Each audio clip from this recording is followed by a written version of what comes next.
The massive alien ship appeared over New York without warning. Its sleek, silver hull reflected the morning sunlight as it hovered above the stunned city. Unlike the panic-filled scenarios from countless movies, Earth's governments responded with surprising calm. Within hours, the United Nations assembled for an emergency session. The aliens called themselves the Alliance Representatives. They looked almost human, except for their blue-tinted skin and slightly larger eyes. Their leader, Admiral Ross, as he asked to be called, taking the human name for easier communication, stood before the UN Security Council with trembling hands. "We didn't want to approach Earth this way," Admiral Ross said, his translator converting his musical language into English. "But we're desperate. The swarm is consuming our worlds, one by one." Projected images filled the chamber, showing horrible scenes of destruction. Planet after planet fell to what looked like giant insect creatures, each the size of a small car. The swarm, as Ross explained, operated like a hive mind. They consumed everything in their path, turning thriving worlds into barren wastelands. "We need help," Ross admitted. "Your world has something we've never seen before, an extraordinary capacity for warfare." The UN representatives exchanged confused looks. Humanity had always seen itself as taking baby steps into space. The Alliance had ships that could cross galaxies, weapons that could shatter moons, and technology that seemed like magic. What could Earth possibly offer? General Thompson of the U.S. Joint Chiefs stood up. "You've been watching us." Ross nodded. "For decades, your species has a unique talent for combat. Your soldiers adapt faster, think more creatively, and fight with more determination than any species we've encountered." The room fell silent. Humanity's violent history, which had always been a source of shame when thinking about joining a galactic civilization, might actually be their ticket to the stars. "There's something else," Thompson said, looking at the other military leaders in the room. After receiving subtle nods, he continued, "We may have exactly what you need." Thompson pressed a button on his tablet. The room's screens came to life, showing footage that most people in the room had never seen. Soldiers moving faster than seemed possible. Men and women lifting vehicles, running through walls, taking direct hits from explosives, and getting back up. "Project Titan," Thompson explained. "Our super soldier program. We've spent 50 years perfecting it. These warriors aren't just enhanced humans. They're the perfect combination of human combat instinct and cutting-edge technology." The aliens watched the footage with their mouths open. One of them dropped a data pad, creating a loud clatter in the silent room. "Impossible," Ross whispered. "Your technology level shouldn't allow for this." "Sometimes necessity breeds innovation," Thompson replied. "We've kept this secret, even from our own people. But if your situation is as desperate as you say..." Ross stepped forward eagerly. "How many of these Titans do you have?" 300 combat-ready units, the best of the best." For the first time since their arrival, the aliens showed something like hope in their eyes. What they didn't realize was that humanity had just received exactly what it wanted, a chance to prove itself among the stars. The age of the Titans was about to begin. In the massive underground facility beneath the Rocky Mountains, Commander Jack Stone watched his Titan squad prepare for their first off-world deployment. The sight never failed to impress him, even after 15 years of leading these enhanced warriors. "Squad, gear up," he ordered, his voice echoing through the titanium-reinforced chamber. 20 of the world's deadliest soldiers stood at attention. Each Titan wore advanced combat armor that made them look more machine than human. The dark gray suits stood 8 feet tall, with built-in weapons and strength amplifiers that could multiply their already enhanced abilities by a factor of 10. Stone walked along the line, inspecting each warrior. There was Mike, the team's heavy weapons specialist, running diagnostics on his shoulder-mounted plasma cannon. Next to him stood Anna, their stealth expert, her armor designed with advanced cloaking technology. Tom, their combat medic, checked his supply of nano-healing units. "They're not ready," said Dr. Wilson, the head scientist of Project Titan, as he approached Stone. The alien technology we'll be facing is exactly what we've been training for. Stone cut him off. Show them, team. The Titans moved to the demonstration area. The Alliance representatives watched from behind protective barriers as training drones emerged from the floor. These weren't the basic robots they usually fought. These were custom-built to match swarm specifications based on the aliens' data. What happened next made even the battle-hardened alien warriors gasp. Mike charged forward, his enhanced muscles allowing him to move with impossible speed despite his heavy armor. A drone spat acid at him. He caught it on his shield and used the momentum to spin, letting Tom leap over him and land on the drone's back. While Tom kept it distracted, Anna appeared from nowhere, having used her cloaking device and ripped out its core processor. More drones attacked. The Titans moved like a perfectly choreographed dance team, each movement flowing into the next. They didn't just fight the drones, they demolished them. When one Titan needed help, another was there before they had to ask. When a drone adapted its tactics, the Titans adapted faster. In 3 minutes, 20 training drones lay scattered across the floor in pieces. Not a single Titan had taken a significant hit. Admiral Ross stepped forward, his blue skin pale with shock. This is beyond anything we imagined. How did you achieve this level of coordination? Stone smiled beneath his helmet. Each Titan goes through 10 years of training before they even touch the armor. Then we spend another 5 years learning to work as a unit. Every person here has given up their old life to become something greater. We're not just soldiers, we're family. And the physical enhancements? Ross asked. A combination of genetic modification, cybernetic implants, and good old-fashioned human determination, Dr. Wilson explained proudly. But what makes them special isn't the technology, it's their hearts, their will to protect others. Stone turned to his team. The swarm thinks they're the apex predators of the galaxy. They've never faced humans before. They've never faced Titans. He raised his voice. What are we? We are the shield. The Titans roared in unison. We are the sword. We are humanity's finest. Their voices shook the reinforced walls, and for the first time, the aliens understood why humanity might be their salvation after all. The swarm was about to learn a painful lesson about underestimating Earth's defenders. The alien planet Keeler burned. Massive swarm creatures rampaged through its capital city, their acid spit melting through buildings and vehicles. Alliance soldiers fell back in retreat, their advanced weapons barely slowing the insectoid monsters down. This is our last defensive line, the Alliance commander told Stone as the Titan dropship entered the atmosphere. If we lose this city, we lose the planet. Stone watched through the view screen as his 20 Titans prepared for combat. The scene below reminded him of an anthill being attacked by a lawnmower, except in this case, the ants were 3 times the size of humans. Drop in 30 seconds, the pilot announced. Stone activated his team comm. Remember your training. Mike, Anna, Tom, you're with me on point. The rest of you, spread out in 4-person teams. Protection of Alliance forces is priority 2. Killing Swarm is priority 1.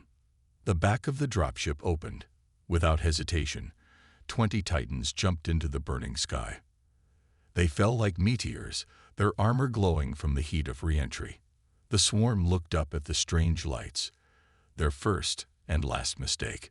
Stone's team hit the ground with earth-shattering force, creating a shockwave that knocked several smaller swarm creatures off their feet. Weapons free, Stone roared. Mike's shoulder cannon roared to life, each plasma bolt punching through swarm armor like it was paper. Anna vanished into thin air, only to reappear moments later on top of a larger creature, jamming explosive charges into weak points between its armored plates. Tom moved between injured Alliance soldiers, his nano-healers working overtime to save lives. A massive swarm beast, bigger than the others, charged at Stone. He stood his ground, activating his armor's strength amplifiers.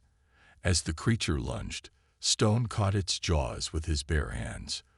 The beast's momentum carried them backward, leaving deep gouges in the street. But Stone didn't budge. With a grunt of effort, he forced the jaws apart until they cracked. The creature screamed in pain and tried to pull away, but Stone held on. Mike. Now. Mike's plasma cannon found its mark, shooting straight down the creature's throat. The beast exploded from the inside out, showering the area with acidic blood that sizzled harmlessly against the Titan's armor. The Alliance soldiers watched in awe as the Titans systematically dismantled the swarm attack. Where their own weapons had failed, the humans succeeded through a combination of raw power and tactical precision. When one method didn't work, the Titans immediately switched to another. When the swarm adapted, the Titans adapted faster. Within an hour, the battle was over. The remaining swarm creatures retreated in disorder, something the Alliance had never seen before. The city was saved, though half of it lay in ruins. Stone stood among his Titans, all of them covered in swarm blood, but otherwise unharmed. Alliance soldiers gathered around them, their earlier skepticism replaced with clear respect. The Alliance commander approached Stone, shaking his head in disbelief. In all my years of fighting the swarm, I've never seen anything like this. They actually ran away. Stone nodded. That's because they've never faced an enemy that scared them before. Now they have. He turned to his team. This was just the beginning. Let's show these bugs what happens when they pick a fight with humanity. The Titans roared in agreement, their voices carrying across the battlefield like thunder, a sound that would soon become the swarm's worst nightmare. Word spread through the Alliance fleet like wildfire. Every soldier had a story about the Titans now. They whispered about how 20 human warriors had done what entire battalions couldn't. Security footage from the Battle of Keeler played on screens throughout Alliance ships, showing Titans ripping through swarm forces like they were made of paper. Stone walked through the corridors of the Alliance flagship, his heavy boots echoing against the metal floor. Even without his armor, he stood out, taller, stronger, and more intimidating than the alien soldiers around him. They moved aside as he passed, some saluting, others simply staring in awe. In the ship's massive training hall, his team was teaching Alliance Special Forces new combat techniques. Mike demonstrated how to identify weak points in swarm armor, while Anna showed them stealth tactics that worked against the creature's advanced stances. The key isn't the technology, Tom explained to a group of eager alien warriors. It's the mindset. You have to be more aggressive than them, more adaptable. When they change tactics, you change faster. A young Alliance soldier raised his hand. But how can we fight like you without your enhanced abilities? Stone stepped in. Our enhancements just make us stronger and faster. But our greatest weapon? He tapped his temple. It's how we think. Humans have been fighting wars since we could walk upright. We've learned to be creative, to improvise, to never give up. He picked up a practice weapon. Watch closely. Stone moved through a series of combat forms, each designed to counter specific swarm attack patterns. The aliens copied him, their movements gradually becoming more fluid, more unpredictable, more human. Reports from the front lines, Commander, an Alliance officer interrupted, handing Stone a datapad. The news was surprising. Swarm forces were retreating from multiple sectors where Titans had been spotted. In some cases, they abandoned strategic positions at just the rumor of Titan involvement. They're afraid, Anna said, reading over Stone's shoulder. The swarm's never known fear before. Stone nodded. Fear is a weapon too, one they don't understand. Later that day, in a high-level strategy meeting, Alliance commanders shared more intelligence. The swarm had begun avoiding direct confrontation with human forces. They were changing their tactics, becoming more cautious. This is unprecedented, Admiral Ross said. In 300 years of fighting them, we've never seen the swarm retreat from anything. But they're learning to fear the Titans. Good, Stone replied. Let them be afraid. Fear will make them sloppy. Fear will make them weak. An alarm suddenly blared through the ship. The tactical display showed a massive swarm fleet approaching a heavily populated Alliance world. "They're trying to prove they're not afraid," Stone said, studying the display. "They're going to hit that planet with everything they have." The Alliance commander looked worried. "We can't get enough ships there in time." Stone smiled. "You don't need ships. You need Titans." He activated his comm. "Team, suit up. We're going hunting." As his warriors prepared for battle, Stone thought about how far they'd come. The swarm might have the numbers, but they were about to learn another lesson about humanity. Sometimes the most dangerous enemy isn't the biggest one. It's the one with nothing to lose and everything to prove. The planet Nexus was supposed to be unbreakable. 3 planetary shield generators, 200 orbital defense platforms, and the largest Alliance fleet in the sector protected it. But as Stone watched from the command center, the swarm came in numbers never seen before. "Millions of them," Admiral Ross whispered. "They've committed almost a third of their total forces to this attack." The Titans were spread thin. Mike's team defended the northern shield generator. Anna's squad protected the civilian evacuation zones. Tom led a group guarding the planet's medical facilities. Stone and 5 other Titans stood ready at the Central Defense Command. The first wave hit the orbital platforms like a tidal wave of chitin and acid.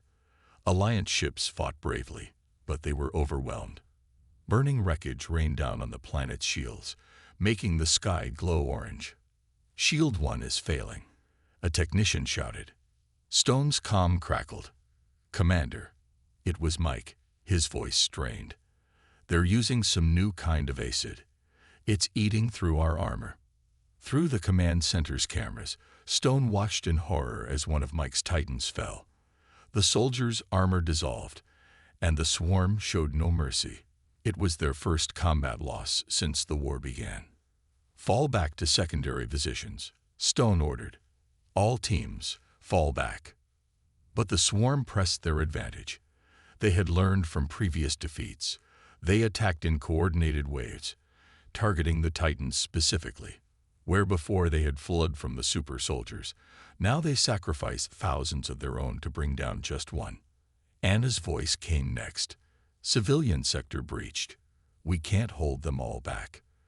The sound of explosive charges and screaming filled the background. "There's too many." Stone made a decision. "Admiral, begin full evacuation of command staff. We'll buy you time." He turned to his team. "Titans, this is what we trained for. No retreat, no surrender." They charged out into the chaos. The scene outside was apocalyptic. The sky had turned black with swarm ships, broken only by the constant flash of explosions. Buildings crumbled as massive swarm creatures tore through them. The air itself seemed to burn with acid. Stone's team fought like demons.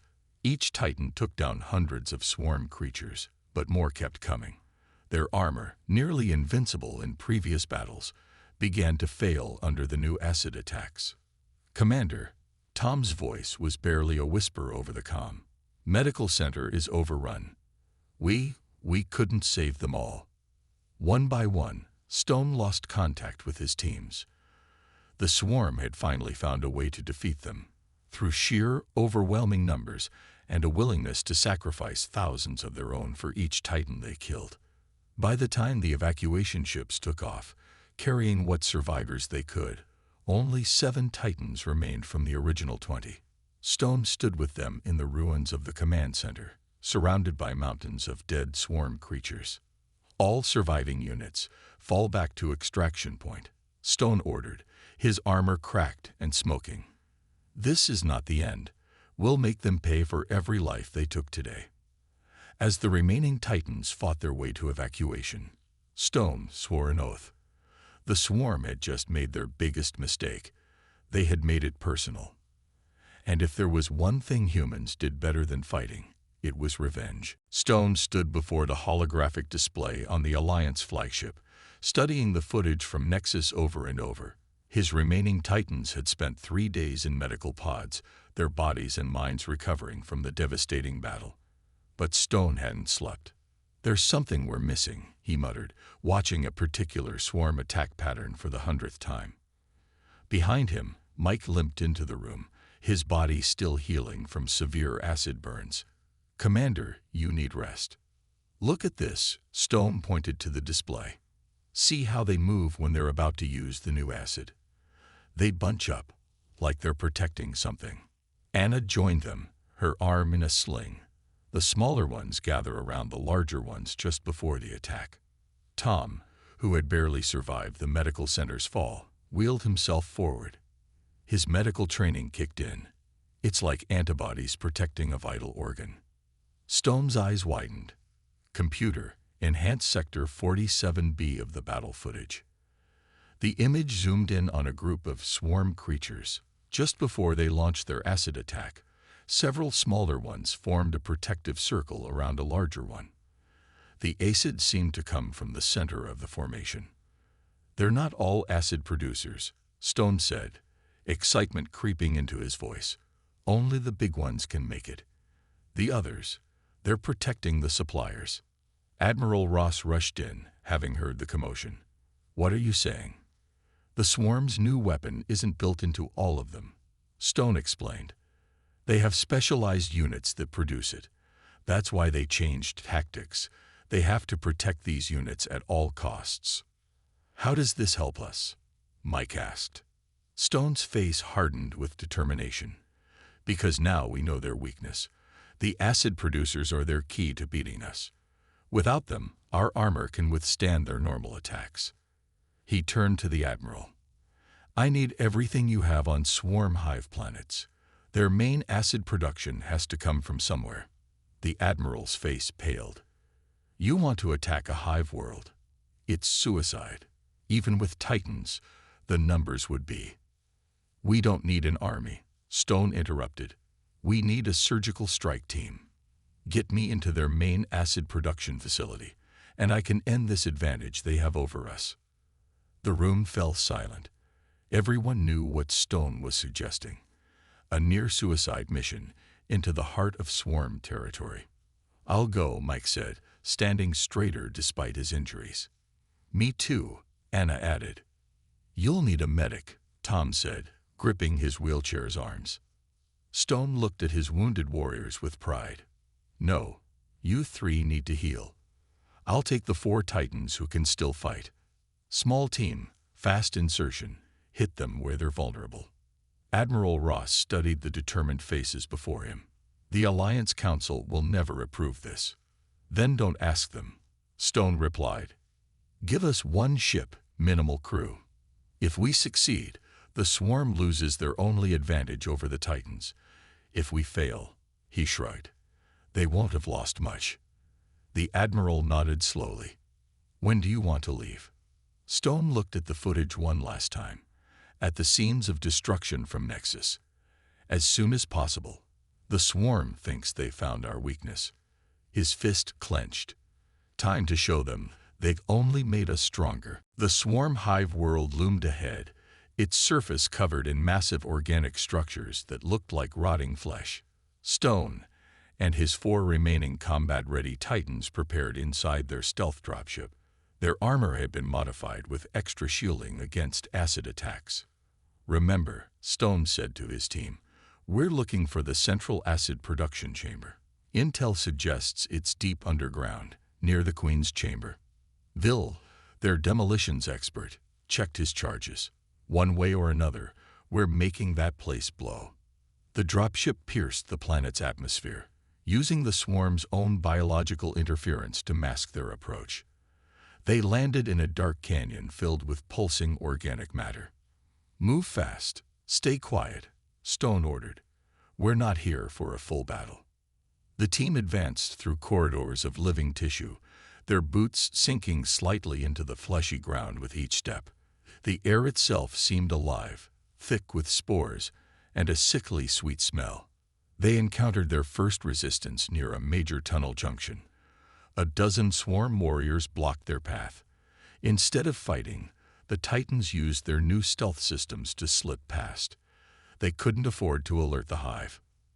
"Central chamber ahead," Kate, their scanner specialist, whispered, reading massive acid production signatures.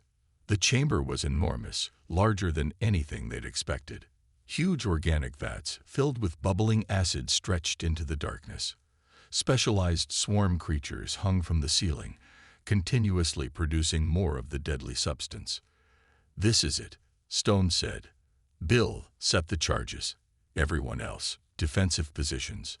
But as they moved into the chamber, something went wrong. The fleshy floor beneath them began to pulse with light. An alarm screech filled the air. "They knew we were coming." John, their heavy weapons expert, shouted. The walls burst open as hundreds of swarm warriors poured in. Among them were the new acid-producing units, already preparing to attack. "Change of plans," Stone roared. "Full combat protocol. Bill, get those charges set no matter what. Everyone else, keep them off him." The chamber erupted into chaos. The Titans fought with everything they had. John's heavy cannon cut down dozens of swarm with each burst. Kate's energy blade sliced through their armor like paper. Mark, their shield specialist, created energy barriers to block acid sprays. Stone fought like a man possessed, his enhanced strength letting him tear swarm warriors apart with his bare hands.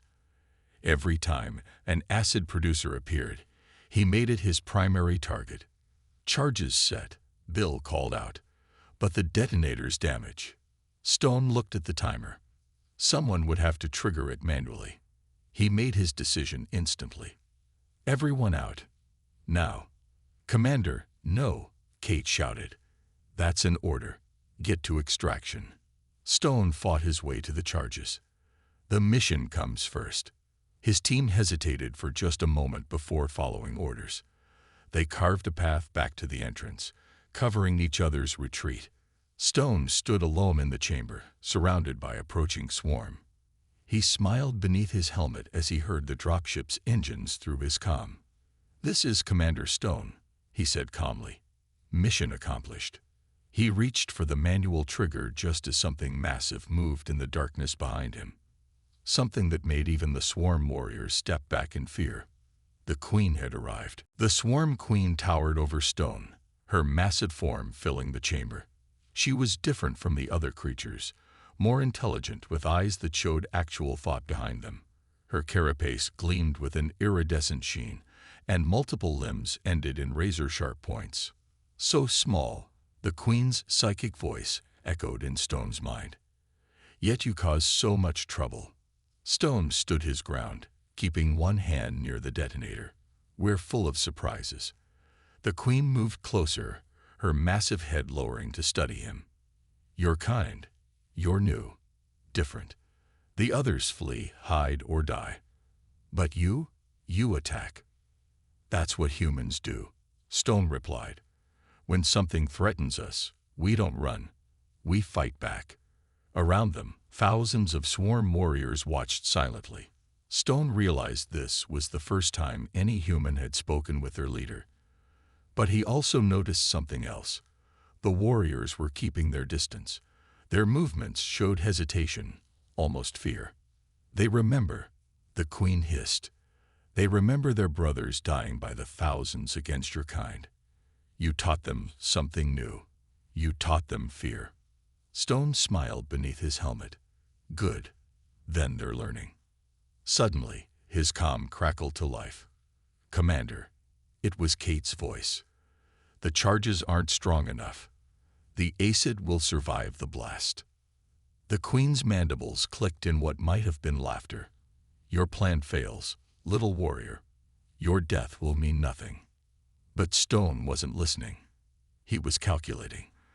The charges might not be strong enough to destroy the acid production, but if he could get the Queen to move just a little closer to the main vat. "You know what the difference is between us and you?" Stone asked, taking a step backward. "We understand sacrifice." The Queen followed him, intrigued. "Explain."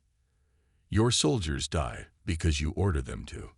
Ours die because they choose to, for something bigger than themselves."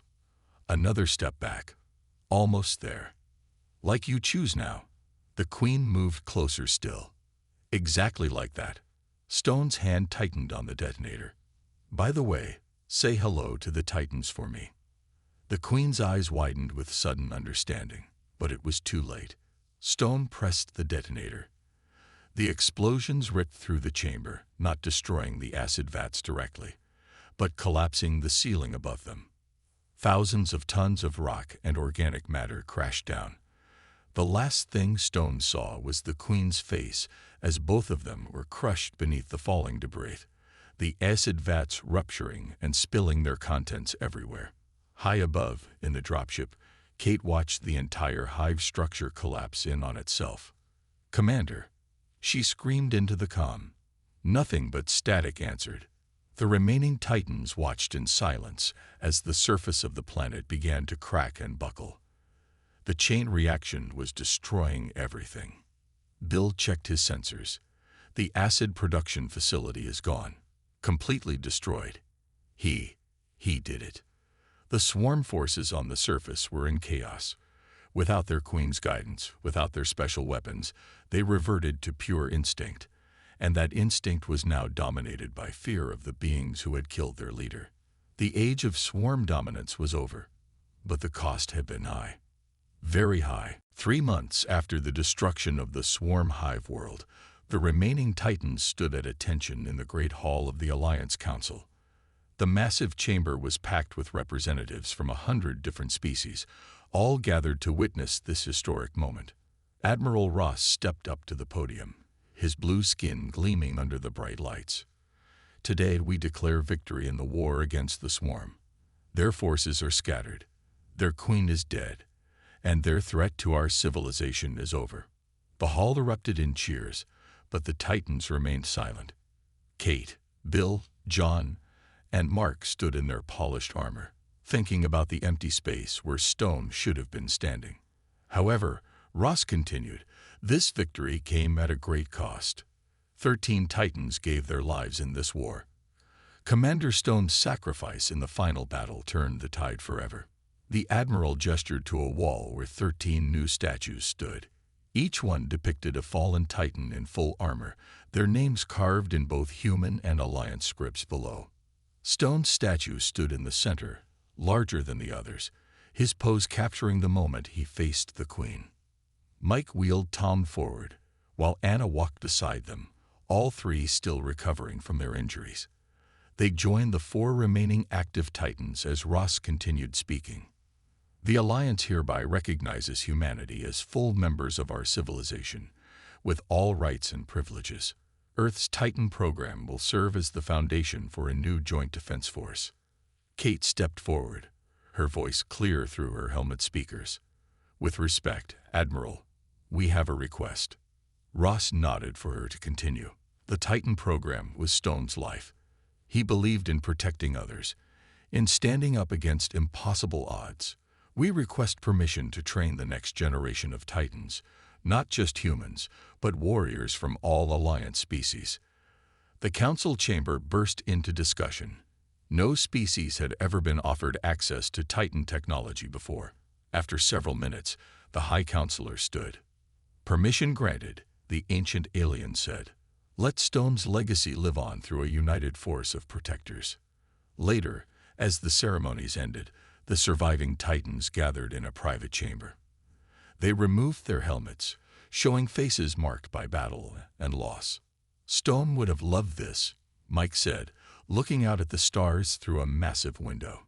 "Different species working together, learning from each other. He always said our greatest strength wasn't the enhancement or the armor," Anna added. "It was our humanity." Bill raised a glass. "To the Commander and to all those who didn't make it back." "To the fallen," they echoed. As they stood there, a young Alliance cadet appeared at the door. "Excuse me," he said nervously. "The first group of candidates for the new Titan program has arrived. They're waiting for instruction." Kate put her helmet back on and turned to her teammates. "Well, you heard him. We have work to do." As they walked to the training area, they passed Stone's statue one last time. In the base, someone had carved his final words. for something bigger than ourselves. The swarm had taught the galaxy to fear the Titans. Now the Titans would teach the galaxy how to protect itself, not through fear, but through courage, sacrifice, and the unbreakable spirit that stone had embodied. The legend of humanity's super soldiers would live on, not as warriors of Earth alone, but as guardians of all civilized space. Stone wouldn't have wanted it any other way.